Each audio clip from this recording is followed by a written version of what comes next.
Hello everyone, मैं Lavkush Upadhyay biology faculty at Dakshina स्वागत करता हूं आप सभी का दक्षिणा ई लर्निंग प्लेटफॉर्म पे। तो today is my third lecture of principle inheritance. इससे पहले मैं लेक्चर 1 लेक्चर 2 डिस्कस कर चुका था। राइट, लेक्चर 1 में मैंने मेंडलिज्म के बारे में बताया था, मेंडल के मोनोहाइब्रिड क्रॉस के बारे में बताया था। उसके बाद लेक्चर 2 में I already discuss about the law of dominance, law of segregation. इसके अलावा जीन इंटरेक्शन के बारे में मैं डिस्कस कर चुका था, बैक क्रॉस, टेस्ट क्रॉस, ये सब ऑलरेडी डिस्कस कर चुका था। तो gene interaction I already discuss about the gene interaction. तो जीन इंटरेक्शन को मैं एक बार फिर से रिवाइज कर देता हूं। तो जीन इंटरेक्शन का मतलब क्या होता है? जीन इंटरेक्शन का मतलब क्या होता है? Gene interaction, this is the interaction between the genes. Genes के बीच में जो इंटरेक्शन होता है उसको आप जीन इंटरेक्शन कहते हैं। Is that clear to all of you?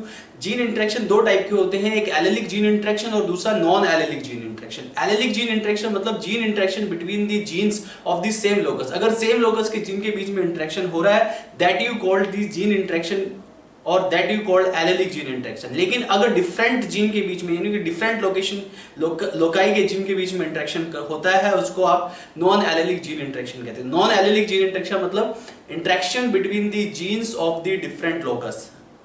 Right, फिर से सुन लीजिए, interaction between the genes of the same locus that you called allelic gene interaction, and interaction between the genes of different locus that you called non allelic gene interaction. तो दो type के gene interaction होते हैं।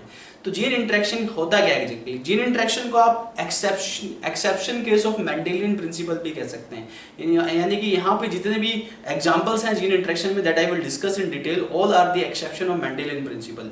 Incomplete dominance तो मैं already discuss कर ही चुका हूँ अपने लास्ट लेक्चर में। इनकम्प्लीट डोमिनेंस में क्या होता है? देखिए, डोमिनेंस जो होते हैं दो टाइप। डोमिनेंस में एक होता है कंप्लीट डोमिनेंस और एक होता है इनकम्प्लीट डोमिनेंस। तो इनकम्प्लीट डोमिनेंस को आप पार्शियल डोमिनेंस भी कहते हैं। जो कंप्लीट डोमिनेंस था वो मोनोहाइब्रिड, मैंने आपको एग्जांपल बताया, जब मेंडल ने टॉल और ड्वार्फ प्लांट के बीच में क्रॉसिंग कराई तो हुआ कंप्लीट डोमिनेंस। तो क्योंकि नेक्स्ट जनरेशन में सारे के सारे टॉल प्लांट आए थे। लेकिन पार्शियल डोमिनेंस और इनकम्प्लीट डोमिनेंस में क्या होता है कि कंप्लीट डोमिनेंस नहीं होता है और वहां पे इंटरमीडिएट कैरेक्टरिस्टिक डेवलप हो जाते हैं। कौन से कैरेक्टरिस्टिक डेवलप हो जाते हैं? इंटरमीडिएट कैरेक्टरिस्टिक डेवलप हो जाते हैं इनकम्प्लीट डोमिनेंस में, और इसको आप पार्शियल डोमिनेंस भी कहते हैं। तो इन इंटरमीडिएट कैरेक्टर्स का एग्जांपल भी मैंने आपको दो एग्जांपल लास्ट क्लास में डिस्कस किए थे। एक था स्नैपड्रैगन प्लांट और जिसको मिराबिलस ज़ैल्पा भी कहते हैं, sorry not Mirabilis jalapa, Antirrhinum majus भी कहते हैं। Incomplete dominance was discovered by Correns in Mirabilis jalapa plant. Correns ने इनकम्प्लीट डोमिनेंस को पहली बार डिस्कवर किया मिराबिलस ज़ैल्पा प्लांट में। मिराबिलस ज़ैल्पा प्लांट को आप 4 o'clock प्लांट भी कहते हैं। वहीं मैंने जो आपको एग्जांपल कराया था वो Snapdragon plant, which is also given in your NCERT book, जो कि आपकी एनसीईआरटी बुक में भी दिया है स्नैपड्रैगन प्लांट, और जिसको आप एंटीराइनम मेजस भी कहते हैं। तो स्नैपड्रैगन प्लांट में दो टाइप के फ्लावर देखे जाते हैं, रेड फ्लावर और व्हाइट फ्लावर। जब रेड फ्लावर और व्हाइट फ्लावर के बीच में क्रॉस कराया गया तो वहां पे ना तो रेड करेक्टर आया ना ही व्हाइट करेक्टर आया। तो एक इंटरमीडिएट करेक्टर डेवलप हुआ था F1 जनरेशन में, जिसको आप पिंक फ्लावर कहते हैं। Pink colour is the intermediate colour between the red और फ्लावर। तो इनकम्प्लीट डोमिनेंस में इंटरमीडिएट कैरेक्टरिस्टिक डेवलप हो जाता है। Is that clear to all of you? इसका एक दूसरा एग्जांपल मैंने आपको बताया था starch grain. Starch grain in pea seed. Pea seed में जो स्टार्च ग्रेन है वो भी एक इनकम्प्लीट डोमिनेंस का एग्जांपल है। जब लॉन्ग स्टार्च ग्रेन की क्रॉसिंग शॉर्ट स्टार्च ग्रेन के साथ कराई गई तो इंटरमीडिएट स्टार्च ग्रेन डेवलप हुआ। आर यू गेटिंग और not? That is also incomplete dominance. वो भी एक इनकम्प्लीट डोमिनेंस का एग्जांपल है, क्योंकि वहां पे भी इंटरमीडिएट साइज का स्टार्च ग्रेन डेवलप हुआ, यानी कि इंटरमीडिएट कैरेक्टर डेवलप हुआ। तो इसी के साथ इनकम्प्लीट डोमिनेंस इज डन। इसके बाद जो अगला टॉपिक है हमारा वो आता है codominance. What is actually codominance? Codominance आपको समझने की जरूरत है, तो ध्यान दीजिए यहाँ पे। तो what is codominance actually? Please listen carefully. Codominance,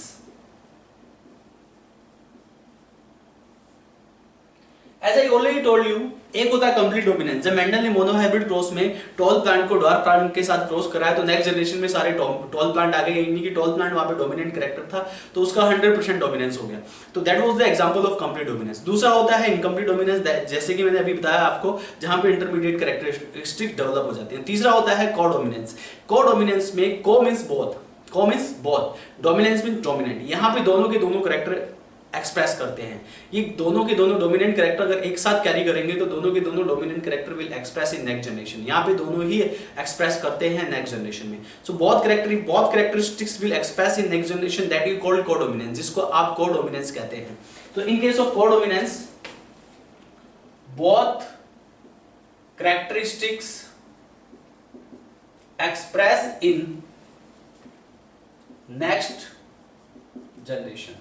तो दोनों के दोनों कैरेक्टरिस्टिक्स नेक्स्ट जनरेशन में, अगली जनरेशन में यानी कि F1 जनरेशन में अगर एक्सप्रेस कर जाए दैट यू कॉल्ड कोडोमिनेंस, जिसको आप कोडोमिनेंस कहते हैं। If both the characteristics will express in next generation that you call codominance, जिसको आप कोडोमिनेंस कहते हैं। Are you getting or not? इसके बहुत सारे एग्जांपल हो सकते हैं। तो दोनों ही कैरेक्टर, अगर यहाँ पे एक चीज और मैं आपको बता दूं, एक बहुत important point, if both the characteristics will express in codominance, अगर कोडोमिनेंस में दोनों ही कैरेक्टरिस्टिक्स एक्सप्रेस होते हैं तो दोनों कैरेक्टरिस्टिक्स के जो एलील्स होंगे वो कैपिटल लेटर से रिप्रेजेंट किया जाता है। याद रहे, कोडोमिनेंस, दोनों डोमिनेंट है तो डोमिनेंट कैरेक्टर को आप किससे रिप्रेजेंट करते हैं? कैपिटल लेटर से। अगर दो डोमिनेंट कैरेक्टर एक साथ होंगे तो एक साथ भी उनको आप कैपिटल लेटर से ही रिप्रेजेंट करेंगे। In this case, in case of codominance, both the characteristics expressed by capital letters. तो दोनों characteristics को आप capital letter से express करते हैं in case of codominance। तो यहाँ पे जो दोनों ही characteristics है, यानी कि both the alleles का हमारा मतलब है दोनों ही alleles क्या है? डोमिनेंट है। both the alleles, दोनों ही alleles डोमिनेंट है and both alleles represented by capital letter, represented by capital letter. तो कैपिटल लेटर से आप दोनों ही कैरेक्टरिस्टिक्स को रिप्रेजेंट कर सकते हैं। Is that clear? That you called codominance. If you represent the both characteristics by capital letter, that is the example of codominance। इसके अलावा example of codominance की अगर हम बात करें तो what are the main examples of codominance? codominance का एक बहुत ही बढ़िया एग्जांपल मैं आपको बता रहा हूँ। the best example of the codominance is ABO grouping. आपने पढ़ा होगा एबीओ ग्रुपिंग यानी कि ब्लड ग्रुप वाला कॉन्सेप्ट आपने 11th क्लास में बॉडी फ्लूइड एंड सर्कुलेशन में भी पढ़ा होगा। वैसे तो ब्लड ग्रुप बहुत टाइप के होते हैं, there are approximately 20 type of blood group, but the most recognised blood group is ABO grouping. ABO grouping is the most recognised blood group. ABO grouping में 4 ब्लड ग्रुप आते हैं, जैसे कि आप 11th क्लास में पढ़ चुके हो, blood group A, blood group B, blood group AB and blood group O. अब एबीओ ग्रुपिंग में कोडोमिनेंस कैसे देखा जाता है ये मैं आपको डिटेल में बताता हूं यहाँ पे, तो लिसन केयरफुली। तो इसका बेस्ट एग्जांपल है, the best example of codominance is ABO grouping। Exactly क्या होता है कि जो ABO grouping है, the genes of ABO grouping, are you getting or not? तो ABO grouping में कौन-कौन से genes, कौन-कौन से एलील ABO grouping को एक्सप्रेस कराते हैं, ABO grouping को कंट्रोल करते हैं, ABO grouping को गवर्न करते हैं। There are basically 3 main genes which govern the ABO grouping। कितने genes हैं यहाँ पे? 3 main genes हैं जो कि ABO grouping को गवर्न करते हैं। अब आप कहेंगे कि एबीओ ग्रुपिंग का 3 जीन्स का कोडोमिनेंस से क्या लेना देना, ये मैं आपको डिटेल में बताने वाला हूं। Is that clear? तो लिसन केयरफुली। तो यहां पे ABO grouping, this ABO grouping controlled by the expression of ABO grouping controlled by 3 different alleles. 3 alleles express करते हैं, IA, IB and small I. Is that clear? So there are 3 alleles, 3 genes, IA, IB and small i। ये 3 alleles हैं जो मैंने आपको बताए हैं जो कि ABO ग्रुपिंग को कंट्रोल करते हैं। किसको कंट्रोल करते हैं? ABO ग्रुपिंग को कंट्रोल करते हैं। कैसे कंट्रोल करते हैं ये ध्यान दीजिए प्लीज, लिसन केयरफुली। एग्जैक्टली क्या होता है मैं आपको एक चीज और बता दूं इससे पहले, I am going in detail about this. तो इससे पहले ये आपके पास सपोज दैट आरबीसीज है, यानी कि ये रेड ब्लड सेल है। जो एबीओ ग्रुपिंग को डिटरमाइन करते हैं वो करते हैं एंटीजन। ये भी आपको पता होगा, आपने 11th क्लास में पढ़ा होगा। एंटीजन्स जो है वो एबीओ ग्रुपिंग को डिटरमाइन करते हैं, और एंटीजन जो है 2 टाइप के होते हैं, antigen A and antigen B. 2 type के एंटीजन 4 टाइप के ब्लड ग्रुप को डिटरमाइन करते हैं। Is that clear to all of you? ये 2 टाइप के एंटीजन कौन से हैं? Antigen A and antigen B. और ये एंटीजन कहां होते हैं? ये एंटीजन आरबीसीज के सरफेस पे प्रेजेंट होते हैं। Antigen A, if your blood group having antigen A, that if antigen A is present in your blood group, you will say your blood group is a, right? If antigen B is present, blood group B. If both the antigens are present, A and B, both the antigens are present in your blood, that is called AB blood group। If no antigen is present in blood group, अगर दोनों ही antigen absent है blood group में, तो आप क्या कहेंगे कि वहां पे जो ब्लड ग्रुप है वो है ब्लड ग्रुप O। अगर एंटीजन एब्सेंट है तो ब्लड ग्रुप O है। A एंटीजन है तो A है, B एंटीजन है तो B ब्लड ग्रुप है, और A दोनों एंटीजन है तो AB, यानी कि AB दोनों मतलब AB ब्लड ग्रुप है। एग्जैक्टली। और कोई भी एंटीजन नहीं है तो ब्लड ग्रुप O है। ये आप पढ़ चुके हैं 11th क्लास में। तो ध्यान दीजिए कैसे होता है। तो आरबीसी के सरफेस पे एंटीजन A होता है और antigen B। There are 2 types of antigens are present on RBC surface. Antigen A determine the blood group A and antigen B determine the blood group B। वो कैसे? और इन antigens का इन jeans के साथ क्या लेना देना है, एग्जैक्टली ये भी आपको पता होना चाहिए, क्योंकि एबीओ ग्रुपिंग जो है ये 3 एलील्स जो मैंने बताया, ये 3 एलील्स जो है कंट्रोल करते हैं एबीओ ग्रुपिंग को। और इन तीनों एलील्स का रोल क्या है एबीओ ब्लड ग्रुप को कंट्रोल करने में, एबीओ ब्लड ग्रुप को डिटरमाइन करने में? What is the role behind it? इसके पीछे क्या रोल है कि ये किस तरीके से ब्लड ग्रुप को डिटरमाइन करते हैं? You must know about this. तो यहाँ पे 3 एलील्स हैं, एक एलिल्स IA, दूसरा एलिल्स IB और तीसरा allele small i। Is that clear? यानी कि रिसेसिव एलिल। तो यहाँ पे 3 एलिल्स आर देयर। अब इन तीनों एलिल्स का रोल क्या है और तीनों एलिल्स किस तरीके से blood group A, blood group B, blood group AB and blood group O को डिटरमाइन करते हैं। So we have 3 different allele, we have 3 different gene IA, IB and small i। Is that clear? ये IA क्या करता है? ये IA, you must know about this. आपको पता होना चाहिए कि one gene one enzyme product होता है। वन जीन का प्रोडक्ट वन एंजाइम होता है। एक पर्टिकुलर जीन एक एंजाइम में एक्सप्रेस करता है और एक एंजाइम पर्टिकुलर एक मेटाबॉलिक रिएक्शंस को कंट्रोल करता है। उस मेटाबॉलिक रिएक्शन की वजह से आपकी बॉडी के अंदर एक कैरेक्टरिस्टिक डेवलप हो जाता है। तो यहाँ पे एक पर्टिकुलर एंजाइम एक पर्टिकुलर जीन एक पर्टिकुलर प्रोडक्ट तैयार कर रहा है और वो प्रोडक्ट जो है आपकी बॉडी में एक्सप्रेशन में हेल्प करता है, एक पर्टिकुलर कैरेक्टर के एक्सप्रेशन में हेल्प करता है। तो यहाँ पे जो ये जीन है यानी कि ये जो IA एलील है, ये IA एलील क्या करता है? दिस IA एलील ये फॉर्मेशन करता है एक एंजाइम की जिसको आप बोलते हो N acetyl galactose amyl, N acetyl galactose amyl transferase और शॉर्ट में इसको आप NAG ट्रांसफरेज भी कहते हैं। तो NAG ट्रांसफरेज नाम का एक एंजाइम है, N acetyl galactose amyl transferase नाम का एंजाइम, राइट? इस एंजाइम को बनाता है, इस एंजाइम को एक्सप्रेस कराता है IA allele. This is IA allele that express into this enzyme, right, that express into this product and this enzyme will helps to produce antigen A। ये enzyme antigen A को produce करने में help करता है। ये enzyme क्या बनाता है? Antigen A। तो यहाँ पे जो एलील है, जो जीन है, यानी कि ये जो IA वाला एलील है, ये जो जीन है ये एंटीजन A बना रहा है। ये क्या बना रहा है जी?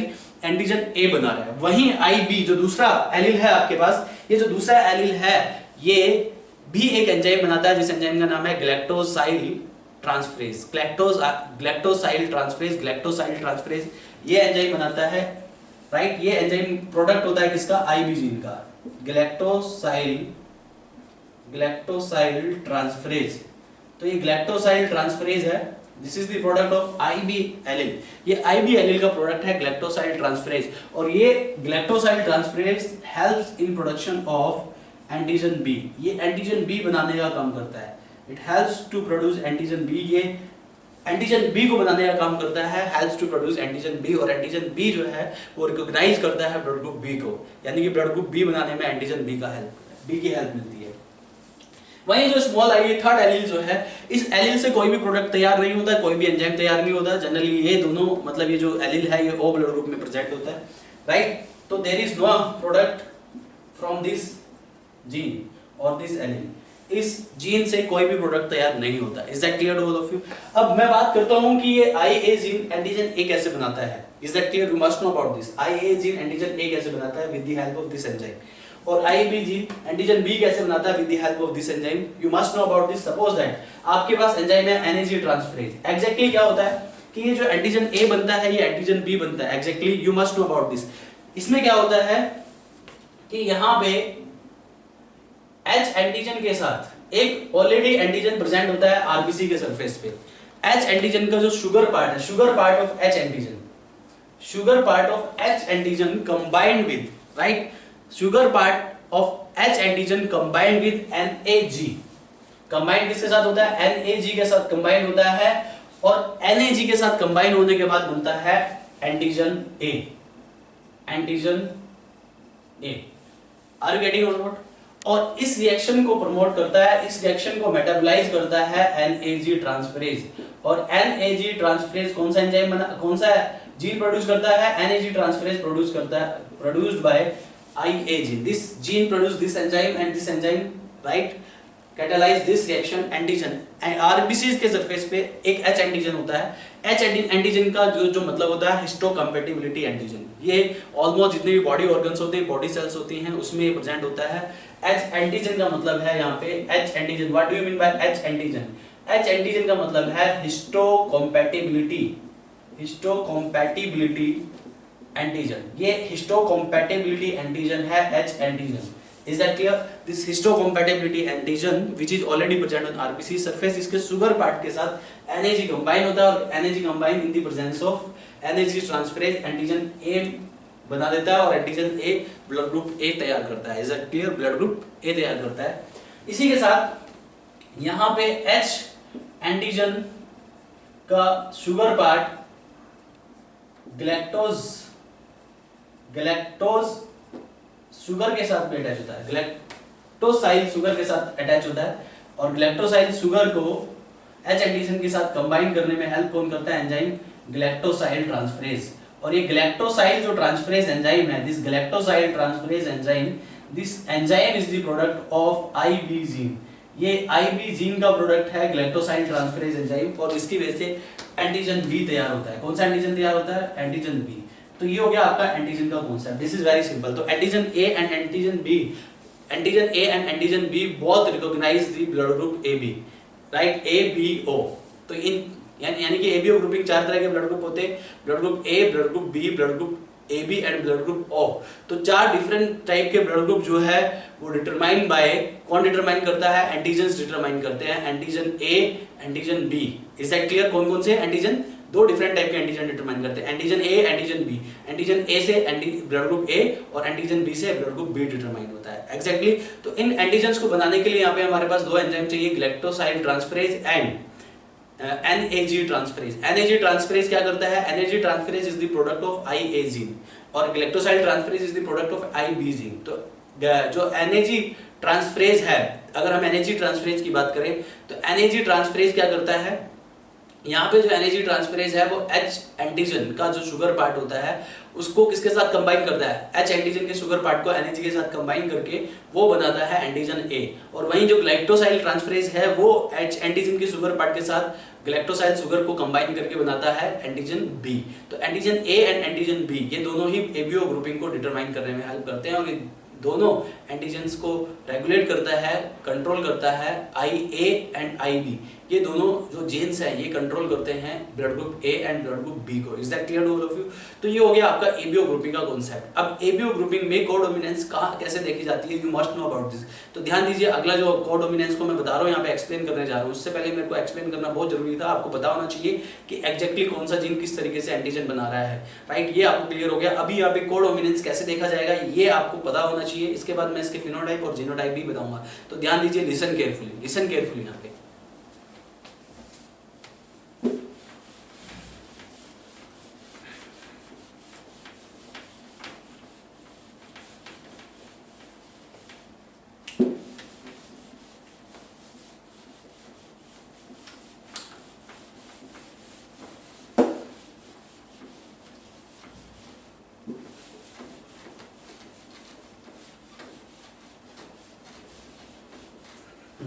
तो इसके बाद है हमारा हाउ इट इज कोडोमिनेंट। ये कोडोमिनेंट कैसे है, ये दोनों एंटीजन कोडोमिनेंट कैसे है, you must know about this. तो ये मैं बताने जा रहा हूं आपको, ध्यान दीजिए प्लीज। तो देखिए ये अभी ये तो मैंने आपको बताया कि ये एलील्स जो है किस तरीके से antigen A and antigen B को बनाने में हेल्प करते हैं। फिर वही एंटीजन ए और एंटीजन बी जो है एबीओ ग्रुपिंग को डिटरमाइन करता है। Antigen A blood group A, antigen B blood group B, and antigen अगर कोई भी एंटीजन नहीं है तो ब्लड ग्रुप ओ, और दोनों एंटीजन प्रेजेंट है तो ब्लड ग्रुप ए बी। अब ये एंटीजन्स जो है, ये जो एलील्स हैं, ये किस तरीके से कोडोमिनेंस करते हैं, you must know about this. Suppose that, ध्यान दीजिए प्लीज, यहां पे हमारे पास ब्लड ग्रुप, हम 2 ब्लड ग्रुप को कंसीडर कर रहे हैं। एक suppose that blood group A है, suppose that this is male with blood group A, यानी कि father with blood group A और male with blood group A. वहीं जो मदर है वो विद ब्लड ग्रुप बी है। सपोज दैट मैं यहाँ पे ये एग्जांपल लेके बता रहा हूँ, father has blood group A and mother has blood group B. Is that clear? तो जो फादर है उसके पास ब्लड ग्रुप ए है, तो ब्लड ग्रुप ए है उसके पास, तो उसको आप कैसे एक्सप्रेस करेंगे? ये IA, यानी कि यहाँ पे ये 2 एलील्स होंगे IA जो कि फादर को रिप्रेजेंट कर रहे हैं। वहीं जो ब्लड ग्रुप बी है यानी कि IB, ये मदर का ब्लड ग्रुप बी है। सपोज दैट यहाँ पे ये पेरेंट्स हैं और ये यहाँ पे गैमेट्स क्या होंगे, इसके 1 टाइप के गैमेट्स होंगे। Is that clear? ये जो गैमेट्स है ये 1 टाइप का गैमेट होगा, देखिए ये, और यहाँ पे भी 1 टाइप का गैमेट आएगा IB। Is that clear to all of you? और यहाँ पे जो कंबाइन होके आएगा वो आएगा IA, IB। नॉर्मली डोमिनेंस में क्या होता है कि कोई एक पर्टिकुलर कैरेक्टर एक्सप्रेस करता है, लेकिन यहाँ पे दोनों ही डोमिनेंट है और दोनों ही कैपिटल लेटर से रिप्रेजेंट किए गए हैं, और इनको आप कहते हैं इन दोनों से जो होता है वो बनता है ब्लड ग्रुप ए बी। तो यहाँ पे ब्लड ग्रुप ए बी आएगा क्योंकि ये दोनों ही डोमिनेंट एलील हैं और दोनों ही नेक्स्ट जनरेशन में एक्सप्रेस होते हैं। If both alleles are dominant and express in next generation, right, it means यहाँ पे blood group A B will develop. दोनों ही एक्सप्रेस कर रहे हैं तो blood group A B develop हो गया। तो यहाँ पे दोनों ही एक्सप्रेस करके नेक्स्ट जनरेशन में, that's why this is the example of codominance.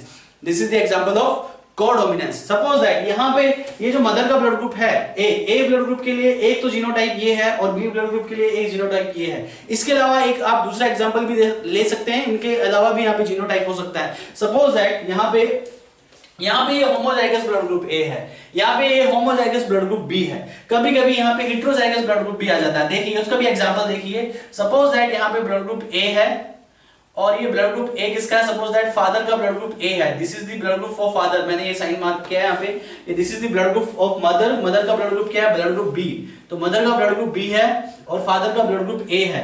तो ब्लड ग्रुप फादर का ए है तो इसको आप इस हेटेरोजाइगस कंडीशन से भी दिखा सकते हैं, capital I small I. Small I से को स्मॉल आई एक ऐसा जीन है जिसका कोई एक्सप्रेशन नहीं होता है, इसलिए वो एक रिसेसिव जीन है। लेकिन जो कैपिटल आई ए है इससे ए जीन यानी कि ये जो है एंटीजन ए में एक्सप्रेस होता है। तो यहाँ पे इस कंडीशन में इन दोनों में ये डोमिनेंट होता है, ये रिसेसिव होता है, तो ये भी ब्लड ग्रुप ए के लिए जीनोटाइप बन सकता है। तो आप दूसरे जीनोटाइप को भी कंसीडर करके यहाँ पे कोडोमिनेंस को देख सकते हैं।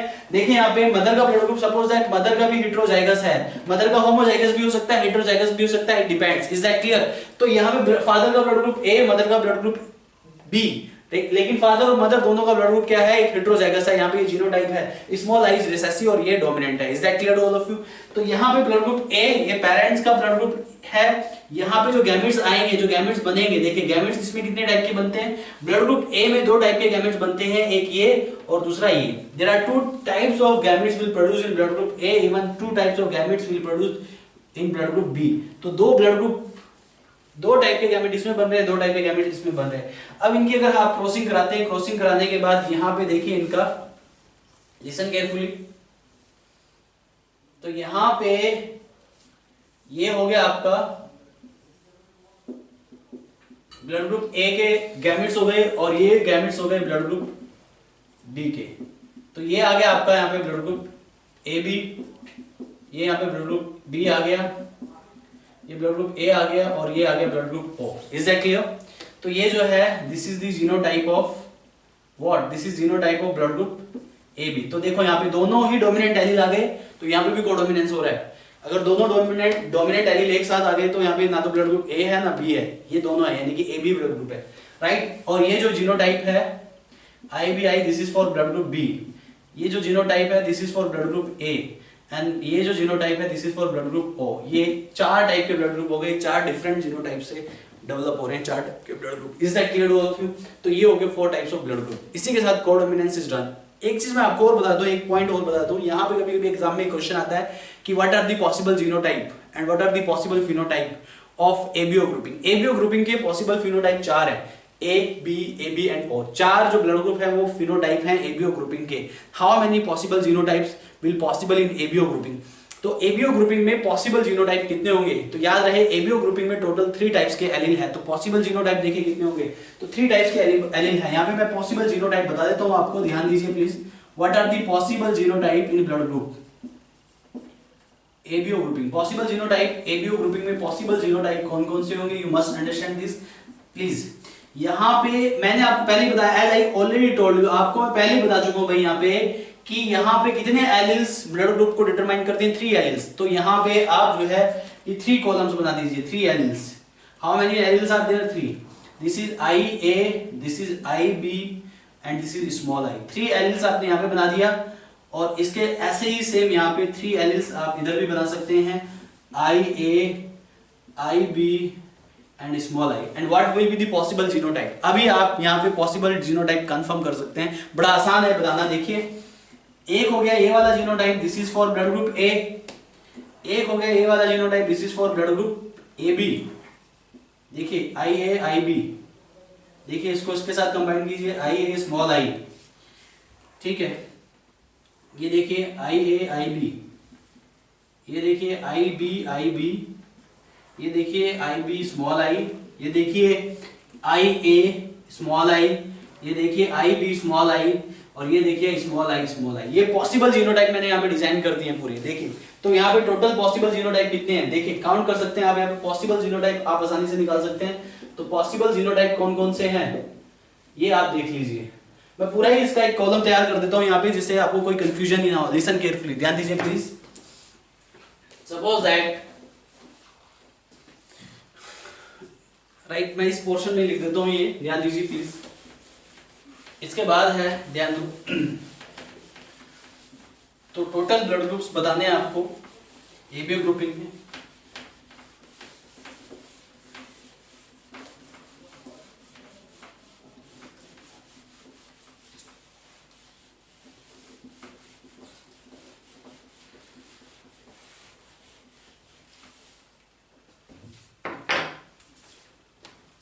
एबीओ ग्रुपिंग देखिए, एबीओ ग्रुपिंग में टोटल ब्लड ग्रुप्स बताते हैं एबीओ ग्रुपिंग सी। तो यहाँ पे मैंने पहला कॉलम खींच दिया ब्लड ग्रुप्स का। तो कौन कौन से ब्लड ग्रुप है मेजर, तो आपको पता होना चाहिए टोटल जो ब्लड ग्रुप है, blood group A, blood group B, blood group A B and blood group O. तो 4 टाइप के ब्लड ग्रुप है। इन चारों टाइप के ब्लड ग्रुप के पॉसिबल जीनोटाइप, इनके पॉसिबल जीनोटाइप, इसमें देखिए पहले कि एंटीजेंस कौन कौन से हैं। ये मैंने आपको पहले ही बता दिया कि एंटीजेंस कौन कौन से होंगे। यहाँ पे एंटीजेंस देखिए, व्हाट आर दी एंटीजेंस। यहाँ पे एंटीजेंस कौन कौन से होंगे जो कि इनमें प्रेजेंट होंगे, राइट। इसके बाद यहाँ पे पॉसिबल जीनोटाइप, इनके पॉसिबल जीनोटाइप क्या है ये देखिए। This is about blood group. तो टोटल 4 टाइप्स के ब्लड ग्रुप हो गए आपके पास, ए बी एंड ओ। तो ए में एंटीजन ए प्रेजेंट होता है, बी में एंटीजन बी प्रेजेंट होता है, ए बी में ए एंड बी दोनों एंटीजन प्रेजेंट होते हैं। ब्लड ग्रुप ओ में no antigen, blood group O में कोई भी एंटीजन नहीं है। ब्लड ग्रुप ए का जो पॉसिबल जीनोटाइप होगा, ब्लड ग्रुप ए का पॉसिबल जीनोटाइप या तो होमोजाइगस कंडीशन वाला होगा या फिर हेटेरोजाइगस कंडीशन वाला होगा। This is these two genotype, these are the two possible genotype of blood group A। ऐसे ब्लड ग्रुप बी के जो पॉसिबल जीनोटाइप होंगे, तो ब्लड ग्रुप बी के पॉसिबल जीनोटाइप, ये 2 जीनोटाइप ब्लड ग्रुप बी के पॉसिबल जीनोटाइप होंगे, exactly. वहीं ए बी का जो पॉसिबल जीनोटाइप होगा, ए बी का possible genotype only one, this is the I B, this is the possible genotype of A B blood group. And what are the possible genotype of blood group O. तो blood group O is completely recessive. ABO grouping में आपने पढ़ा होगा अपनी previous class में, 11वीं class में, जो यूनिवर्सल डोनर होता है वो होता है blood group O, and universal recipient जो होता है वो ब्लड ग्रुप ए बी होता है। क्यों? क्योंकि blood group O universal donor इसलिए है क्योंकि वहां पे कोई भी एंटीजन नहीं है। Is that clear? There is no antigen in blood group O. तो ब्लड ग्रुप ओ में स्मॉल आई वाला जीन है, ये होमोजाइगस रिसेसिव वाली कंडीशन है, और यहाँ पे इसमें कोई भी एंटीजन नहीं होता। तो blood group O, that's why blood group O is the donor group, क्योंकि इसमें कोई एंटीजन नहीं होता। तो एंटीबॉडी एंटीजन रिएक्शन को ये प्रमोट नहीं करेगा, एंटीजन एंटीबॉडी रिएक्शन नहीं होगी, because there is no antigen in blood group O. That's why blood group O is universal donor and blood group A B is universal recipient, क्योंकि इसमें जो है कोई भी एंटीबॉडी नहीं होता है। ब्लड ग्रुप ए बी में कोई भी एंटीबॉडी नहीं होता है, that's why this is universal recipient. तो इसी के साथ आपका कोडोमिनेंस एंड ब्लड ग्रुप वाला कॉन्सेप्ट इज डन। इसके बाद मैं बात करता हूं, मैंने एलेलिक जीन इंटरेक्शन के बारे में डिस्कशन चल रहा था हमारा, तो इसमें मैंने इनकम्प्लीट डोमिनेंस बता दिया, आपको कोडोमिनेंस बता दिया। इसके बाद अगला हमारा जो टॉपिक है वो है मल्टीपल एलेलिज्म। मल्टीपल एलेलिज्म क्या होता है, you must know about this. See next is multiple allelism, please listen carefully. Multiple allelism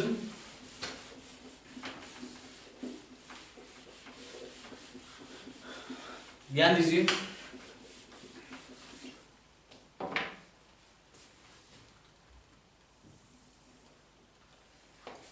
See, multiple allelism is also an example of gene interaction। multiple allelism भी gene interaction का example है। multiple allelism भी Mendelian principal को follow नहीं करता है। Mendelian principal यहाँ पे मल्टीपल एलेलिज्म के केस में एप्लीकेबल नहीं है। तो मल्टीपल एलेलिज्म एग्जैक्टली है क्या, आपको पता होना चाहिए। एग्जैक्टली होता क्या है, मोनोहाइब्रिड क्रॉस किया था मेंडल ने, तो वहां पे क्या बताया था, मेंडल का जो लॉ ऑफ डोमिनेंस है वो मोनोहाइब्रिड क्रॉस का कंक्लूजन था। तो लॉ ऑफ डोमिनेंस के हिसाब से क्या होता है कि factors always occur in pair, ये बात करेक्ट है कि फैक्टर्स हमेशा यानी कि जी जो जीन्स है वो हमेशा पेयर में होते हैं। और मेंडल के एक्सपेरिमेंट के हिसाब से मेंडल ने बताया कि एक पर्टिकुलर जीन्स की दो अल्टरनेटिव फॉर्म होती हैं। There are two alternative form for a particular gene. एक पर्टिकुलर जीन के लिए दो अल्टरनेटिव फॉर्म होती हैं। There are two alternative form of a particular gene and the two alternative form of particular gene that you called allele. Allele मैंने आपको बताया था, एलील मतलब alternate form of gene. The alternate form of gene is called allele. और एक particular gene की दो alternate form होती हैं। According to the Mendel experiment, Mendelism के हिसाब से एक पर्टिकुलर जीन की दो अल्टरनेट फॉर्म होती हैं और एक पर्टिकुलर जीन की दो अल्टरनेट फॉर्म को आप एलील कहते हैं। ये मेंडल का कॉन्सेप्ट है कि एक पर्टिकुलर जीन के लिए दो एलील हैं, दो अल्टरनेट फॉर्म है जीन की, और alternate form of gene is called allele. लेकिन मल्टीपल एलीलिज्म में बिल्कुल अलग होता है। मल्टीपल एलीलिज्म में ऐसा नहीं होता। एग्जैक्टली क्या है कि एक पर्टिकुलर जीन की दो अल्टरनेट फॉर्म होता है according to the Mendelian experiment, according to the Mendelian principle. A majority of gene having only two alternate form. एक मेजॉरिटी ऑफ जीन्स में two alternative form of gene होता है, two alternative form of gene होता है। Is that clear? Two alternative form of gene होता है, that you called allele. लेकिन कभी कभी ऐसा भी देखा जाता है कि एक पर्टिकुलर जीन की दो से ज्यादा अल्टरनेटिव फॉर्म भी हो सकती है। If a particular gene having more than two alternative form, having more than two alleles, alternative form of gene मतलब एलील्स, अगर एक पर्टिकुलर जीन्स की दो से ज्यादा अल्टरनेटिव फॉर्म है, दो से ज्यादा एलील्स है, that concept is called multiple allelism. इस कॉन्सेप्ट को आप मल्टीपल एलेलिज्म कहते हैं। और मल्टीपल एलेलिज्म को मैं यहाँ पे डिटेल में बता रहा हूँ, इसका एग्जांपल्स भी बता रहा हूँ। So what is multiple allelism exactly? तो मल्टीपल एलेलिज्म की अगर हम बात कर रहे हैं यहाँ पे, तो मल्टीपल एलेलिज्म इज व्हाट? तो multiple allelisms, this is the what? If more than two alternative form of genes, that is called multiple allelism. If more than two forms of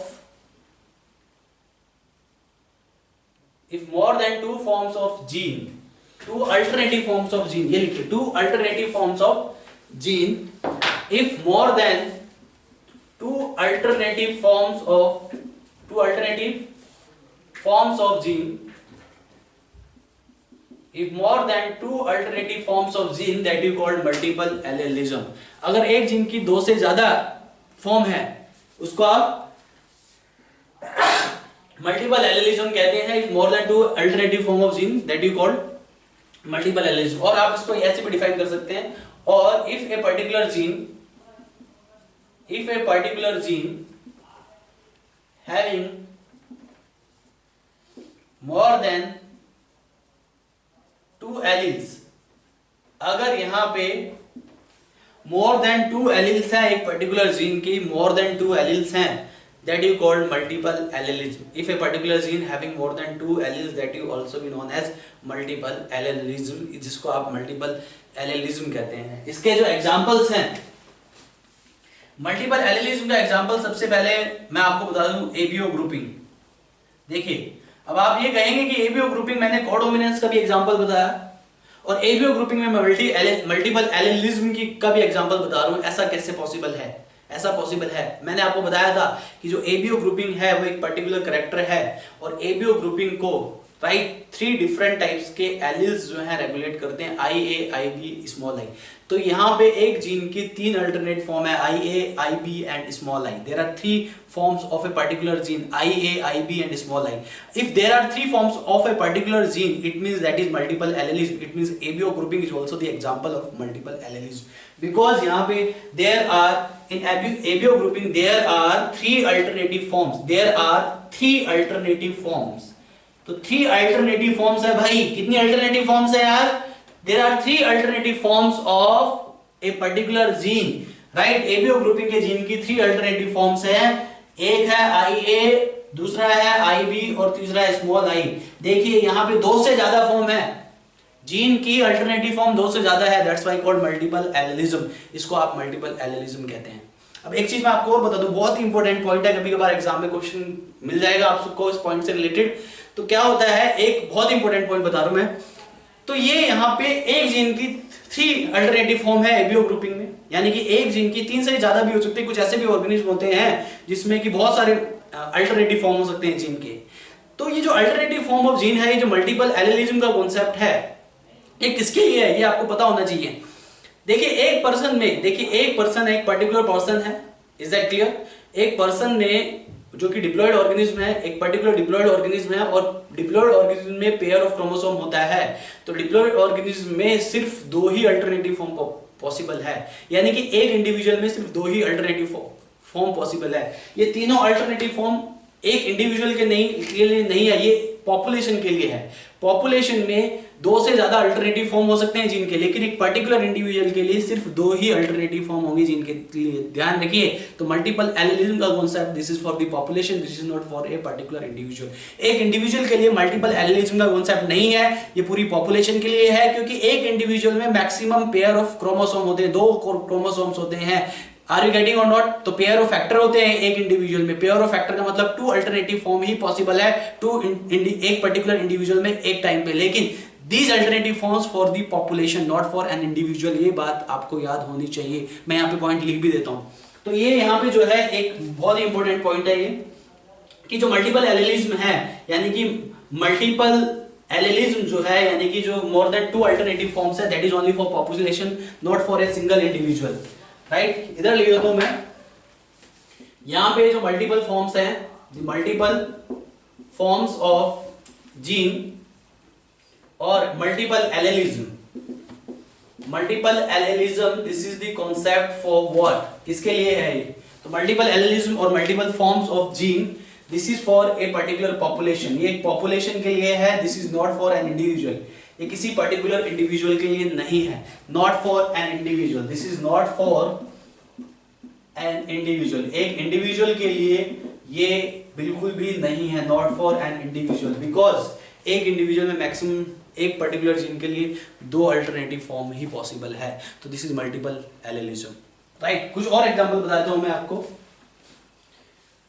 जैसे कि और भी एग्जांपल है मेरे पास, जैसे कि यहाँ पे एक एग्जांपल, ये जो जनरली मल्टीपल एलेलिज्म के और भी एग्जांपल देखे जाते हैं, आपको पता होना चाहिए। जैसे कि another example is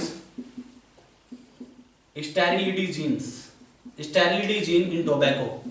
sterility gene in tobacco के लिए 4 एलील्स होती हैं। कितनी एलील्स होती हैं? 4 alleles. 4 alleles for the sterility gene in tobacco. Tobacco plant में स्टेरिलिटी जीन के लिए 4 एलील है, तो मल्टीपल एलेलिज्म का एग्जांपल है। ऐसे ही coat colour in rabbit, coat colour in rabbit, rabbit के कॉट कलर के लिए भी मल्टीपल एलेलिज्म का कॉन्सेप्ट एप्लीकेबल है। रैबिट के कॉट कलर को 4 alleles, there are 4 alleles, 4 alternative forms for the coat colour of rabbits. तो ये भी मल्टीपल एलेलिज्म का एग्जांपल है, ये भी 4 एलील्स। इसके अलावा आई colour in Drosophila, I colour in Drosophila, this is another example, I colour in Drosophila. Drosophila का जो आई कलर है उसको 15 different alternative forms of gene govern करती है। तो यहाँ पे 15 एलील्स हैं एक पर्टिकुलर जीन के लिए, तो ये भी एक मल्टीपल एलेलिज्म का एग्जांपल है, 15 different alleles. Are you getting और not? Now the question for you, आपके लिए क्वेश्चन है मेरे पास। कभी कभी क्वेश्चन एग्जाम में भी पूछा जाता है कि अगर आपको ये पता हो कि एक पर्टिकुलर जीन की कितनी अल्टरनेटिव फॉर्म्स है, how many alternative forms are there for a particular gene, तो आपको पॉसिबल फिनोटाइप निकालना है, आपको पॉसिबल जीनोटाइप निकालना है। Suppose that if you want to find out possible genotype, अगर आपके पास अल्टरनेटिव फॉर्म्स ऑफ जीन है, मल्टीपल एलील्स है, और मल्टीपल एलील्स कितनी भी हो सकती है, मोर देन 2, 3 हो सकती है, 4 हो सकती है, 5 हो सकती है, 6, 10, 11, 12, 15, कितनी भी हो सकती है।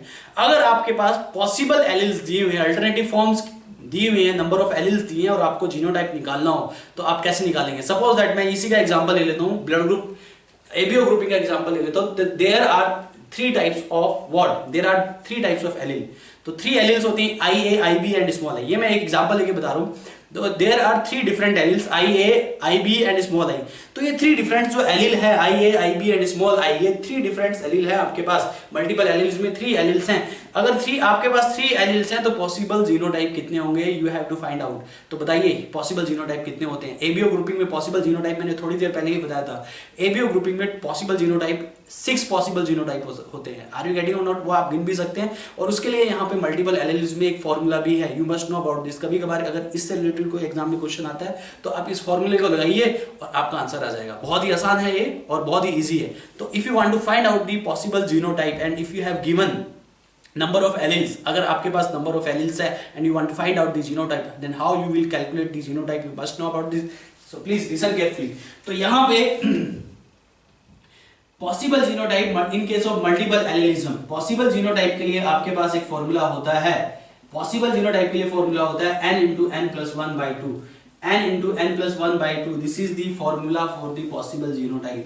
If you want to find out the number of possible genotype in case of multiple allelism, so this is the formula n into n plus 1 by 2, this is the formula for to calculate the number of alleles, so sorry not alleles, to calculate the number of genotype, to calculate the number of genotype, this is the formula n into n plus 1 by 2. तो how you will calculate it, you must know about this, आप इसको calculate कैसे करेंगे आपको पता होना चाहिए, listen carefully. For example मैं यहाँ पे एबीओ ग्रुपिंग की बात कर लेता हूँ. फॉर एग्जांपल एबीओ ग्रुपिंग में टोटल नंबर ऑफ एलील्स कितने हैं, यहाँ पे एबीओ ग्रुपिंग मल्टीपल एलील्स का एग्जांपल है, तो यहाँ पे टोटल नंबर ऑफ एलील्स जो है एबीओ ग्रुपिंग में नंबर ऑफ एलील्स हैं 3. तो how you will calculate the number of possible genotype, तो नंबर ऑफ पॉसिबल जीनोटाइप आप बड़े आसानी से कैलकुलेट कर सकते हैं, नंबर ऑफ पॉसिबल जीनोटाइप. तो जो नंबर ऑफ पॉसिबल जीनोटाइप है how you will calculate it, तो इसको आप कैसे कैलकुलेट करेंगे, n into n plus 1 by 2, this is the formula.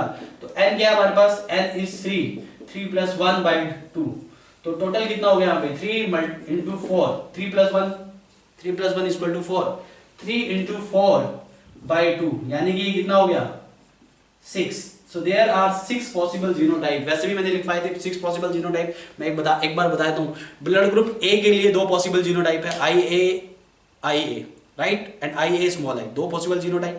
Blood group B के लिए कितने possible genotype है, 2 possible genotype है, IB small i right, 2 possible genotype है ब्लड ग्रुप बी के लिए, तो टोटल कितने हो गए 4. AB के लिए possible genotype एक ही है, IB, तो टोटल कितने हो गए 5. ब्लड ग्रुप ओ के लिए पॉसिबल जीनोटाइप कितना है, एक ही है, स्मॉल आई.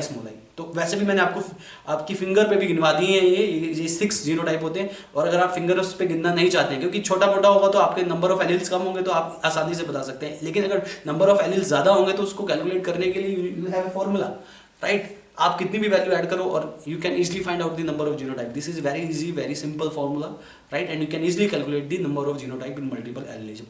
तो multiple allelism is also the exception of Mendelian principle, ये भी मेंडेलियन प्रिंसिपल का एक्सेप्शन है. This is the example of gene expression, जितने भी जीन एक्सप्रेशन है वो सब मेंडेलियन प्रिंसिपल के एक्सेप्शन है. तो यहाँ पे यानी कि मेंडेलियन प्रिंसिपल में सिर्फ 2 अल्टरनेटिव फॉर्म ऑफ जीन होती है, लेकिन मेंडेलियन प्रिंसिपल के हिसाब से नहीं चल रहा है ये. यहाँ पे एक पर्टिकुलर जीन की 3 अल्टरनेटिव फॉर्म है. How many alternative forms are there, 3 alternative forms are there for a particular gene. तो this is all about multiple allelism. Now the next topic is what, मेरा अगला जो टॉपिक है वो pleiotropic gene है. देखिए ध्यान दीजिए, लिसन केयरफुली. प्लियोट्रॉपिक जीन, ठीक, प्लियोट्रॉपिक जीन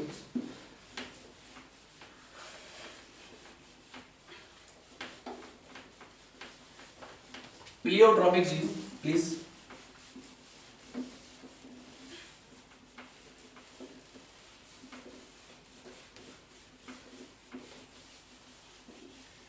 तो प्लियोट्रॉपिक जीन की हम बात कर लेते हैं एक बार, ध्यान दीजिए please, listen carefully. Pleiotropic gene, pleiotropic gene. तो what is pleiotropic gene? Pleiotropic gene is also the example of, this is also an example of gene expression. ये भी gene expression, allelic gene expression का एक example है pleiotropic gene. Are you getting और not? And what is exactly pleiotropic gene? Exactly Mendelian principle के हिसाब से एक पर्टिकुलर जीन का एक पर्टिकुलर एक्सप्रेशन होता है. एक पर्टिकुलर जीन एक पर्टिकुलर कैरेक्टर को एक्सप्रेस करता है, but this is not always compulsory. Gene interaction के हिसाब से हमेशा कंपलसरी नहीं है. प्लियोट्रॉपिक जीन में क्या होता है, having one gene and multiple action. अगर एक जीन के मल्टीपल एक्शन होंगे that you called pleiotropic gene. Very simple, one gene multiple action, one gene multiple action that you call pleiotropic gene. If a particular gene, one gene having multiple action, अगर एक gene के एक से ज्यादा action होते हैं, multiple action होते हैं, that you called pleiotropic gene. ऐसे जीन को प्लियोट्रॉपिक जीन कहा जाता है. If a particular gene having multiple action, तो एक जीन के मल्टीपल एक्शन हुए प्लियोट्रॉपिक जीन कहेंगे आप इसको. और प्लियोट्रॉपिक जीन के एग्जांपल्स मैं आपको बता देता हूं, एग्जाम में पूछे जाते हैं, वेरी इंपॉर्टेंट. जो एग्जांपल्स मैं यहां पे बता रहा हूं, यही एग्जांपल आपको आपके क्वेश्चंस में कहीं ना कहीं मिल जाएंगे. इसके अलावा कोई एग्जांपल याद करने की जरूरत नहीं. जितना मैं आप पढ़ा रहा हूं आपको, उतना आपके लिए मोर देन सफिशिएंट है, राइट. अगर आपको इतने सारे एग्जांपल्स, सारे कॉन्सेप्ट अच्छे से पढ़ लिए, आपके मतलब 99% क्वेश्चन जो है सॉल्व हो जाएंगे. Is that clear to all of you? तो प्लियोट्रॉपिक जीन देखिए क्या होता है. तो प्लियोट्रॉपिक जीन मतलब one gene having, if one gene having multiple action, एक जीन का मल्टीपल एक्शन हो रहा है, that is called pleiotropic gene. इसके एग्जांपल देख लीजिए भाई बस. तो इसका बेस्ट एग्जांपल है सिकल सेल एनीमिया। इस डिसऑर्डर के बारे में मैं आने वाली क्लासेस में डिटेल में बताऊंगा what is sickle cell anaemia. ये एक डिसऑर्डर है, जेनेटिकल डिसऑर्डर है, और सिकल सेल एनीमिया का जो जीन है वो कैसे एक जीन का मल्टीपल एक्शन है, you must know about this.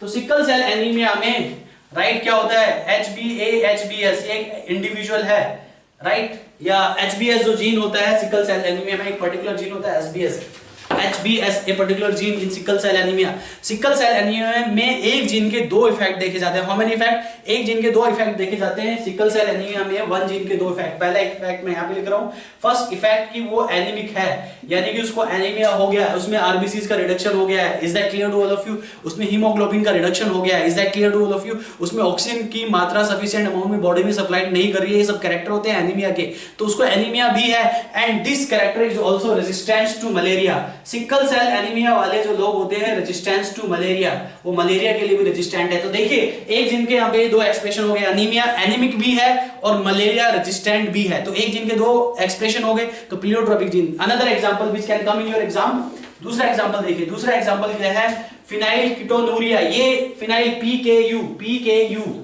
Phenyl ketonuria, full form लिख लीजिए, फिनाइल कीटोनूरिया।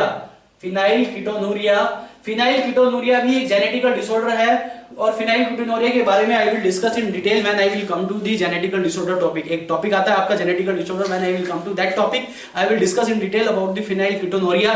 फिनाइल कीटोनूरिया वाले जीन के भी दो इफेक्ट, मल्टीपल इफेक्ट्स हो सकते हैं। मल्टीपल इफेक्ट में जब जो फिनाइल कीटोनूरिया वाला जीन है वो मेंटल रिटार्डेशन करता है राइट, मेंटल रिटार्डेशन करता है, यहाँ पे ये जीन मेंटल रिटार्डेशन करता है, मेंटली रिटार्डेड हो जाता है पर्सन। इसके अलावा यहाँ पे loss of pigmentation of skin and hair, loss of pigmentation of hair and skin. तो हेयर एंड स्किन की पिगमेंटेशन का लॉस हो जाता है, हेयर और स्किन की पिगमेंटेशन का लॉस हो जाता है। तो यहाँ पे भी एक जीन के दो एक्सप्रेशन है, mental retardation and loss of pigmentation of hair and skin. So this is also the pleiotropic gene. इससे पहले मैं एक प्लियोट्रोपिक जीन का एग्जांपल आपको ऑलरेडी बता चुका हूं, इनकम्प्लीट डोमिनेंस में। ध्यान दीजिए प्लीज, मैंने आपको इनकम्प्लीट डोमिनेंस में बताया था, इनकम्प्लीट डोमिनेंस में एक एग्जांपल बताया था, जब लॉन्ग स्टार्च ग्रेन को शॉर्ट स्टार्च ग्रेन के साथ मल्टीप्लिकेशन क्रॉसिंग कराते हैं तो नेक्स्ट जनरेशन में इंटरमीडिएट स्टार्च ग्रेन आता है, वो एक इनकम्प्लीट डोमिनेंस का एग्जांपल भी है। इसके साथ साथ वो एक प्लियोट्रोपिक का भी एग्जांपल है, you must know about this. आपको मैंने बताया था कि स्टार्च सिंथेसिस एंजाइम जो है, स्टार्च सिंथेसिस जीन, तो जो स्टार्च सिंथेसिस जीन है ये मैंने आपको बताया था, स्टार्च सिंथेसिस जीन भी एक प्लियोट्रोपिक जीन है। मैंने बताया था आपको एक बी जीन, ये जो बी एलील है ये एक्सप्रेस होता है लॉन्ग स्टार्च ग्रेन में। किसमें एक्सप्रेस होता है, लॉन्ग स्टार्च ग्रेन में एक्सप्रेस करता है ये। इसके अलावा ये राउंड सीड भी बनाता है, इसके दो एक्सप्रेशन देखे जाते हैं यहाँ पे, long starch grain and round seed. So that is why this is also the pleiotropic gene, क्योंकि यहाँ पे दो एक्शन है, यानी कि मल्टीपल वन एक्शन, मतलब एक से ज्यादा एक्शन हो रहा है जीन का यहाँ पे। वहीं दूसरा जीन है यहाँ पे जो कि शॉर्ट स्टार्च ग्रेन बनाता है, शॉर्ट स्टार्च ग्रेन बनाता है, और शॉर्ट स्टार्च ग्रेन का जो एक्सप्रेशन है वो है रिंकल्ड सीड। तो यहाँ पे भी एक जीन के एक से ज्यादा एक्शन है, यानी कि यहाँ पे भी एक पर्टिकुलर जीन के दो एक्शन हो रहे हैं, तो this is also an example of pleiotropic gene. तो ये भी एक प्लियोट्रोपिक जीन का एग्जांपल हो गया। तो इसी के साथ हमारा प्लियोट्रोपिक जीन खत्म हो गया, इसी के साथ gene expression is also done. एक लास्ट टॉपिक बचा lethal gene right of that is also an example of gene expression that I will discuss in my next class। तो आज के टॉपिक में हमने डिस्कस किया about codominance, about pleiotropic gene, about multiple allelism. एक topic हमारा छूट गया है, that is concept of dominance. तो अगले लेक्चर को मैं लेक्चर नंबर 4 को आई विल स्टार्ट फ्रॉम, तो लेक्चर नंबर 4 मैं स्टार्ट करूंगा कब से, ये हमारा कौन सा लेक्चर चल रहा है, दिस इज लेक्चर नंबर 3, ये मैंने यहाँ पे लिखा हुआ भी है। तो ये लेक्चर नंबर 3 है हमारा, और लेक्चर नंबर 3 में मैंने आपको कोडोमिनेंस बता दिया, मल्टीपल एलिलिज्म बता दिया, प्लियोट्रोपिक जीन बता दिया।